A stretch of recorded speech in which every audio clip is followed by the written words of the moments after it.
90 feet down, inside a battleship that was already lying on the bottom of Pearl Harbor, Edward Raymer could not see his own hands. The water was not black because his lamp had failed. It was black because half of it was oil, the fuel of a dead ship, so thick that it drank the beam of the lamp whole and gave nothing back. He was breathing through a hose that ran up to a daylight he could no longer picture, and he was finding his way along a flooded passageway by memory, because down here memory was the only pair of eyes he had.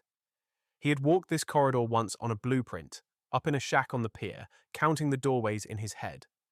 Somewhere in the dark in front of him, he already knew, were the men who had not gotten out. He was a Navy diver, and almost no one had done what he was being asked to do, because until that winter there had never been a reason to. It was 1942. A few weeks earlier, the United States Navy had lost the heart of its Pacific Fleet in about 90 minutes. 8 battleships hit. Some sunk outright at their moorings, some settled into the harbor mud, one of them capsized whole, the rest burned and battered but still afloat. Masts leaning at angles a battleship's mast is never supposed to reach. On the far side of the ocean, in Tokyo, the arithmetic had already been done. 5 years, the planners judged, before the Americans could build enough new battleships to matter in the Pacific. 5 years was all Japan believed it needed. And what Tokyo did not put into the arithmetic was a few hundred men who were willing to go down into the dark and drag the fleet back up out of it, one ship at a time, through the oil in the bodies and a gas that killed without a sound. And what those men were building down there in the ruins of the worst morning in the history of the United States Navy was not a graveyard. It was a firing line. For weeks after the attack, the harbor did not look like a place that anything came back from. It looked like the end of something. The oil burned for more than a day on the water around the West Virginia, and when the fires were out, the oil stayed, spreading in slicks that turned the whole anchorage the color of a bruise. The Arizona had blown herself apart and burned down to a hulk, her forward magazines gone in a single detonation that had thrown men off the decks of ships moored 200 feet away.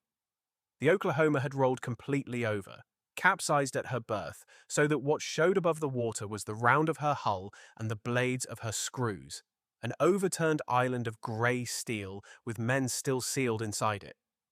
The California and the West Virginia had settled upright into the mud until only their superstructures stood clear. The Nevada, the one ship that had gotten underway during the attack, had been driven ashore on purpose to keep her from sinking in the channel and caulking the harbor shut. This was the fleet the Navy handed to a quiet engineer and told him to bring back. His name was Homer Wallin. He was a naval constructor, a man who thought in stress diagrams and displacement tables, and on the 7th of December, he had watched the battle line die from close enough to feel it. The salvage effort took formal shape within a week of the attack, and on the 9th of January 1942, Wallin took command of it. The job that came with the command was, on its face, closer to grave digging than to shipbuilding. He was to raise, patch, pump out, and put back into the war a set of battleships that the enemy had already crossed off its books, and that a good many Americans had quietly written off as well. The doubt reached to the top. When Admiral Chester Nimitz arrived at Pearl Harbor on the last day of December to take command of the Pacific Fleet, he came out into the harbor and looked at the sunken hulls. And by the accounts of the men around him, he was not optimistic about what he saw. It was a reasonable thing not to be optimistic about. No navy had ever raised a fleet of battleships out of the bottom of a harbor and sent it back to sea. There was no manual for it. There was no precedent to copy. There was a group of men in a shack by the water, a salvage engineer named Lebbeus Curtis, and a hardcore of Navy divers. And a problem that got worse every week they looked at it, because steel that sits in salt water does not wait politely to be rescued. Wallin had not asked for any of this. He was a constructor, a designer of ships, and the assignment he drew was the opposite of design. It was triage on a scale no one had attempted, and he had to fight for the means to do it, because the Navy Yard's first duty was not to the dead ships, but to the living ones, the cruisers and the destroyers, and the 3 battleships that had survived and needed to be turned around fast and put back to sea. The divers, the pumps, the dry dock time, the skilled hands. All of it was already spoken for, and the salvage division stood at the back of the line for every scarce thing it asked for. A man handed a graveyard and told to raise a fleet, and told in the same breath to wait his turn for the tools. That was the job Homer Wallin took in January of 1942, and the measure of him is that he did not run it like a graveyard for a single day. But the reason the work mattered was not sentiment, and it was not the flag. It was the clock. Every month a battleship stayed on the bottom was a month it was not in the Pacific. In a war the United States was, at that moment, losing, and losing badly. And every battleship the salvage men could stand back up was a ship the Japanese had already counted as dead and struck from their arithmetic. The men in the shack understood the stake exactly. They were not, first of all, fighting water and steel. They were fighting a calendar, and on the far end of it was the chance that the Japanese fleet would come back to finish a job it believed was already done. So, the question that hung over the harbour in the first months of 1942 was not really whether the ships could be raised, it was whether they could be raised in time, and what it would cost the living to bring back the dead. The answer to the second half of that question was waiting at the bottom of the ladder, in the dark, where Edward Raymer was learning it by feel. To raise a flooded battleship, you have to send men inside it first, and the inside of a flooded battleship in the spring of 1942 was one of the most hostile places human beings had ever gone to work. The divers went down in the old gear, the canvas and rubber suits with the copper helmets bolted on, and the air pumped down a hose from the surface. And the first thing the harbour took from them was their eyes. Raymer wrote it down plainly in the memoir he left behind. The dense, floating mass of oil, he said, blotted out all daylight. He was submerged in total blackness. There were work lights, and the work lights were useless because the oil in the water gave the beam nothing to travel through. So the men worked blind. They learned the ships by touch, hand over hand along a bulkhead, counting frames and hatches, carrying the blueprint in their heads because they could not carry it in front of their faces. A diver would spend an hour finding a single valve. He would rig a patch by feel, in the dark, inside a hull that groaned and shifted around him, with a hose at his back that was the only thing tying him to the world with air in it. And they were not alone down there. Raymer was careful about how he said it, and it is worth being careful too. The divers were working inside ships where hundreds of men had drowned at their stations, and the sea had been at those men for months by the time the salvage crews reached them. The divers found them in the dark, by touch, before they found anything else. It marked the ones who did that work, all of them, in ways that did not go away. That is as much of it as needs saying. The strain came off in other ways. Raymer described nerves rubbed raw from the constant pressure of facing hidden dangers inside the ships, and the dangers were not all in the water. The oil was flammable, and the compartments were full of it. Trapped pockets of gasoline vapor could go off, and the surface, which was supposed to be the safe end of the hose, was not always paying attention. On one dive, yard workers up on the pier disconnected the air compressor feeding Raymer's suit while he was still down inside a ship, not knowing he was on it, and he very nearly did not come back up. He survived it, and the near miss did something useful. It forced the salvage organization to write real rules, strict procedures for the airlines, and posted watches on the compressors. The kind of protocol that exists because someone almost died for the lack of it. The men were pulling 14-hour shifts. There was no other way to beat the clock. But the thing in the harbour that killed most quietly was not the oil, and it was not the water, and it was not the dead. It was a gas. In the early days of February 1942, a party was working inside the Nevada in the steering engine room, down in the stern of the ship, where the water had stood for weeks. A lieutenant named James Stroud Clarkson reached up and took the cap off an air test fitting, a routine thing, a valve you open to sample the air. What came out of it put him on the deck. A machinist's mate named DeVries went in after him, got to him first, tried to bring him out, and was overcome in his turn. Before it was finished, 6 men had been struck down in that compartment. Clarkson died. DeVries died later in the hospital. What killed them had a name once the Navy Yard chemist ran it down. Hydrogen sulfide. It breeds in stagnant water where paper and organic matter rot under pressure, and a battleship that has been sitting flooded for 2 months is a factory for it. The dangerous part, the part that killed Clarkson and DeVries, is the part that sounds like a contradiction. Hydrogen sulfide has a strong smell at low concentration, the rotten egg smell everyone knows. But at a high lethal concentration, it paralyzes the sense of smell almost at once, so that the deadliest dose is the one you cannot smell at all. It acts, in the words of the men who studied it afterward, without warning. Wallin wrote that the gas turned up in compartments of nearly every large ship they entered, sometimes in lethal amounts. After the Nevada, the divers went in with air samples taken first, with strips of litmus paper pinned to their suits to change color if the gas was present, and with masks that were no longer optional. The rules were written, again, in the only ink the work seemed to accept. Set that against a number. Over the whole salvage effort, the divers made something on the order of 5,000 descents into those ships and logged something like 20,000 hours in the water. And by the Navy's own accounting, they did not lose a single one of them to the water itself.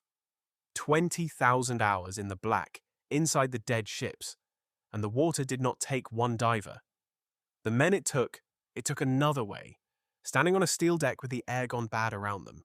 The salvage crews learned the difference the hard way, and then they went back down, because the ships were still on the bottom, and the calendar had not stopped. Getting men inside a sunken battleship was the first problem. The second was harder, and it was the one no Navy had ever solved at this scale. How do you lift a thing that weighs 30,000 tons, that the physics of water is holding flat against the bottom, and do it without tearing the ship apart in the process? The salvage men solved it one ship at a time, and each ship taught them something the last one had not. The Nevada was first, and in one sense she was the least of the problems because she had never fully gone under.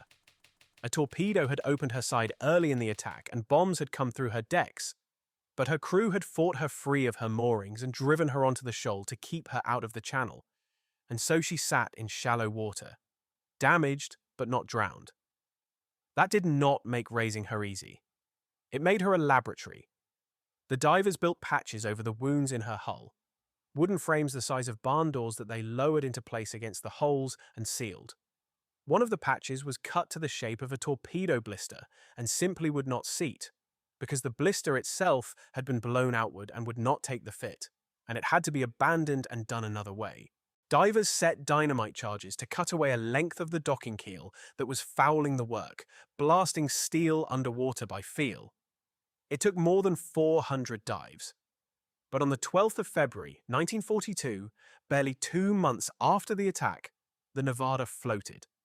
6 days later, she went into dry dock, and when she did, Admiral Nimitz and the base commander came down to the dock to stand and watch her come out of the water, because the sight of one battleship rising was worth more than a speech.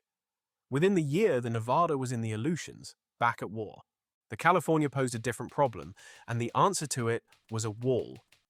2 torpedoes and a bomb had opened her up, and she had settled slowly, over 3 days, upright into the mud until she flooded to her upper decks. Too much of her stood underwater to patch and pump the way they had the Nevada, so the salvage men built a cofferdam around her, a fence of heavy timber, 4 to 8 inches thick, raised in sections around the flooded superstructure to hold the harbour out while they emptied her from the inside. And the harbour fought back. A patch over one of her openings was blown clean off when gasoline vapor trapped in the ship ignited. A reminder that every dark space they entered might be waiting to explode. Around 50 men were recovered from inside her, sewn into canvas and carried to the hospital at Aya. On the 24th of March, 1942, the California floated. Then there was the West Virginia, and the West Virginia was the hardest single job of all. She had taken the worst of the torpedoes, as many as 7 of them, ripping her port side open along nearly her whole length, and she had gone down at her moorings burning. When the divers got inside her, they recovered 66 men. The holes in her hull were too big and too ragged for wooden patches, so the salvage engineers did something that had, by their own description, never been done to a ship afloat. They built a form against the torn side of the battleship and poured concrete underwater using a method called the Tremie process, running the concrete down long pipes so it set beneath the surface without washing away until a single plug of concrete the size of a small building, hundreds of tons of it, sealed the wound in her side. The ship had healed so far over that at one point she lay at 28 degrees, far enough that walking her decks meant walking a wall. It took 527 dives and 1,400 hours in the water to bring her back. The divers pumped something like 800,000 gallons of fuel oil out of her flooded spaces. Wallin, who did not waste words, called it the biggest job ever undertaken on a ship afloat. On the 17th of May, 1942, the West Virginia stood up out of the mud. And it is inside the West Virginia that the salvage story keeps the thing the men who did it never fully got over. Deep in the ship, in a storeroom below the waterline near a supply of fresh water, the salvage crews found 3 young sailors. Their names were Louis Costin, who was 21, Clifford Olds, who was 20, and Ronald Endicott, who was 18. They had been trapped in a compartment that had not flooded, and near where they were found, there were emergency rations that had been opened and eaten, and by one account a calendar with the days marked off, the last mark falling on the 23rd of December, 16 days after the ship went down. Here the record has to be handled honestly, because 2 sources say 2 different things, and it matters which one you trust. The Navy's own casualty records list all 3 men as killed on the 7th of December, 1941, the day of the attack. The account of the 16 days, the marked calendar, the survival in the dark below a sunken ship, comes from the salvage men and from the salvage narrative, not from the casualty record. The exact length of their ordeal is disputed, and anyone who tells you they know for certain how long those 3 men were alive down there is telling you more than the evidence does. What is not disputed is that they were there, that they were 18 and 20 and 21 years old, and that whatever happened to them happened slowly enough that someone had time to open the rations. The salvage men carried that out of the ship with them, and it did not leave. The last of the 4 great salvage jobs was the strangest, because it was the one where the ship was upside down. The Oklahoma had rolled completely over in the attack, going from an upright battleship to a capsized hull in a matter of minutes, trapping hundreds of men below as she turned. Some of those men did not die when she rolled. In the hours after, they tapped on the steel from inside the pockets of air still trapped in the overturned hull, and rescuers scrambled up onto what had a moment before been the bottom of a battleship, and cut down through the plating with pneumatic tools, racing the rising water and the falling air, and dragged a number of them back out into the daylight. Not most of them, but some men were lifted alive out of the underside of a capsized battleship a full day and more after she went over, which is the kind of thing that happened in that first terrible week and then got buried under everything that came after it. To raise the ship herself was a different order of problem. You could not simply pump her out. You had to turn her back over first, roll 35,000 tons of steel 150 degrees through the water, and stand her upright before you could even begin to think about floating her. The method they used is called parbuckling, and the scale of it is hard to hold in the mind. On the shore above the wreck, they set 21 enormous electric winches. From each winch, a cable ran out to the hull, through a system of blocks that multiplied the pull 17 times over, and hooked to steel tackle bolted along the ship's exposed bottom. At the same time, compressed air was pumped into the sealed hull to give her buoyancy, pushing the water down inside her, a bubble of air holding up something like 20,000 tons. Then, slowly, over months, the winches pulled, and the Oklahoma came up off her side and rolled back toward vertical, degree by degree, one of the largest objects human beings had ever deliberately turned over. The writing began in March of 1943. About 350,000 gallons of oil were pumped out of her, and when it was done, the Navy looked at what it had spent all that effort to stand back up and decided not to keep her. The Oklahoma was old, her machinery was worn, and there were newer ships that needed the yard more. She was raised for one reason only, to get her hull out of the harbor so the harbor could work. she would never sail again. Every one of those 21 winches, every one of those dives, brought nothing but an empty berth. And the salvage men did it anyway, because the berth was the thing the war needed. Every one of those methods, the patches and the wall and the concrete and the winches, brought the same thing. A ship the Japanese had already spent, back in the war for nothing but the labor and the lives it cost to raise her. So, the mud gave the fleet back. And now the question that had been sitting under the whole story finally came due. What does a dead fleet do when it stands back up? It goes looking for the men who killed it. On the night of the 24th of October, 1944, in a narrow body of water in the Philippines called Surigao Strait, a Japanese admiral named Shoji Nishimura brought a column of warships north in the dark, heading for the American landings at Leyte. He was steaming into a trap, and he did not know how complete the trap was, because part of it was made of ships his navy believed no longer existed. Waiting for him, drawn across the top of the strait, was a line of American battleships under Admiral Jesse Oldendorf. 5 of them had been at Pearl Harbor on the 7th of December, 1941. The West Virginia raised out of the mud with a plug of concrete in her side. The California floated out of the harbor behind her wall of timber. And the Tennessee, the Maryland, and the Pennsylvania, the 3 that had been hit that morning but never sunk, repaired and sent back with the rest. Ships that Tokyo's arithmetic had written off almost 3 years before were sitting in the dark across Nishimura's course.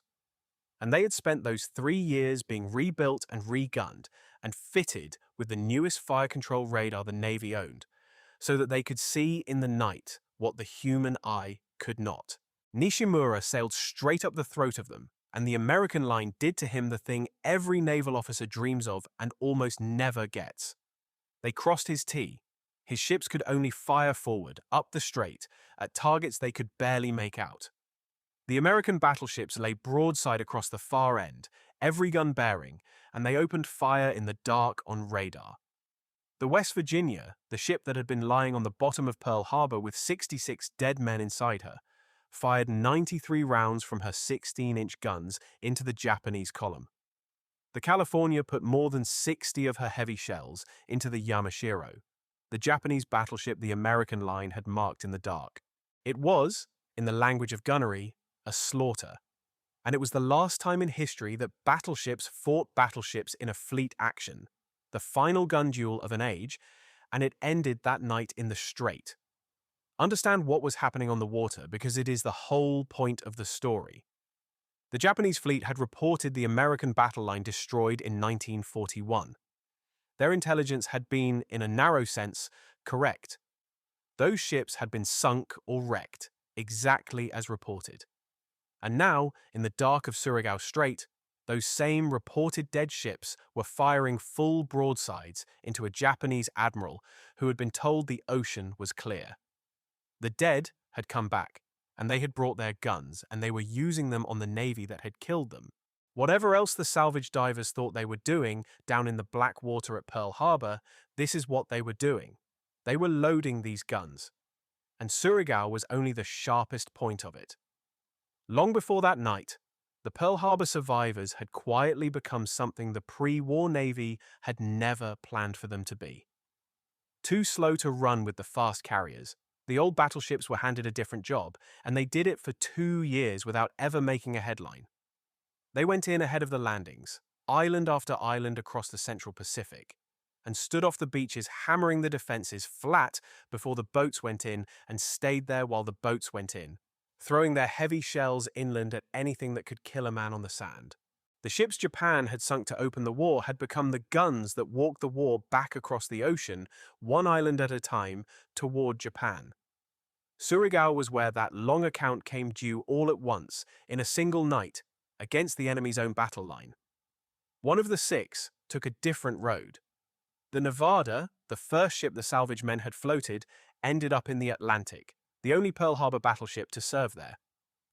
In June of 1944, she stood off the coast of Normandy on the morning of the invasion and threw her 14-inch shells inland at the German defenses behind the beaches.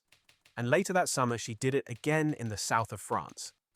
The first ship the divers had dragged up out of the mud of Pearl Harbor spent the last year of the war on the far side of the world, firing at a different enemy on a different sea.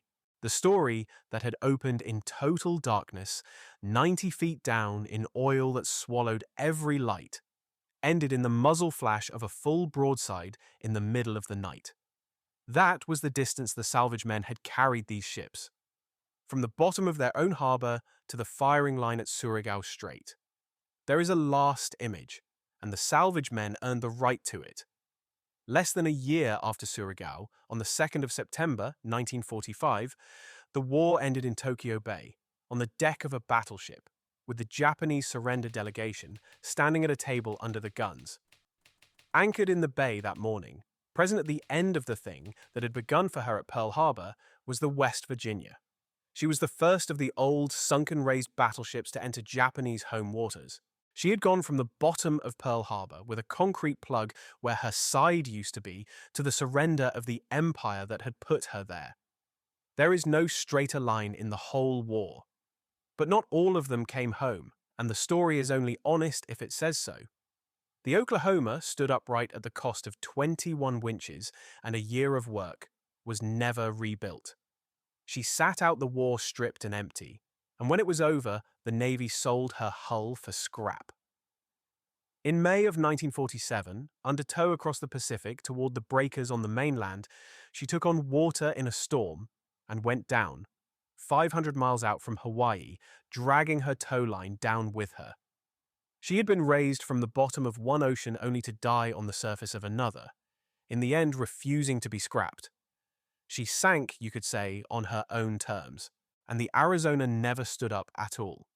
She was too far gone, the damage too complete, and after the salvage men had taken from her what could still be used, her great guns lifted out and sent ashore to stand in coastal batteries on the island, she was left where she had died.